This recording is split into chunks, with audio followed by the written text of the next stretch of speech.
Hello friends, సింపుల్గా చేపల పులుసు ఎలా చేయాలో చూడండి. ఫస్ట్ స్క్రీన్ మీద ఉన్న ఇంగ్రీడియంట్స్ కట్ చేసి పెట్టుకోవాలి.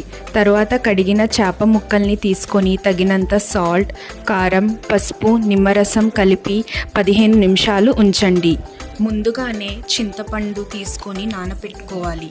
నెక్స్ట్ మిక్సీ జార్లో ఉల్లిపాయలు, వెల్లుల్లి, కొబ్బరి ముక్కలు, జీలకర్ర, ధనియాలు పేస్ట్ చేసుకోండి. తర్వాత ఒక ప్యాన్లో ఆయిల్, 1/2 టీ స్పూన్ జీలకర్ర, మెంతులు, పచ్చిమిర్చి, కోసిన బెండకాయలు, కరివేపాకు వేసి ఫ్రై చేసుకోవాలి. ముందుగా రెడీ చేసుకున్న పేస్ట్ వేసి బాగా కలపాలి. నెక్స్ట్ కొద్దిగా సాల్ట్, పసుపు, కారం వేసి పచ్చివాసన పోయినంత వరకు మగ్గనివ్వాలి. తర్వాత టొమాటో ప్యూరీ వేసి 5 నిమిషాల వరకు మగ్గనివ్వండి. నెక్స్ట్ చేప ముక్కల్ని వేసి 2 నిమిషాలు తర్వాత చింతపండు రసం, తగినంత నీళ్లు వేసి 20 నిమిషాలు ఉడకనివ్వాలి. లాస్ట్ 5 నిమిషాల ముందు కొత్తిమీర వేసి ఉడకనివ్వండి.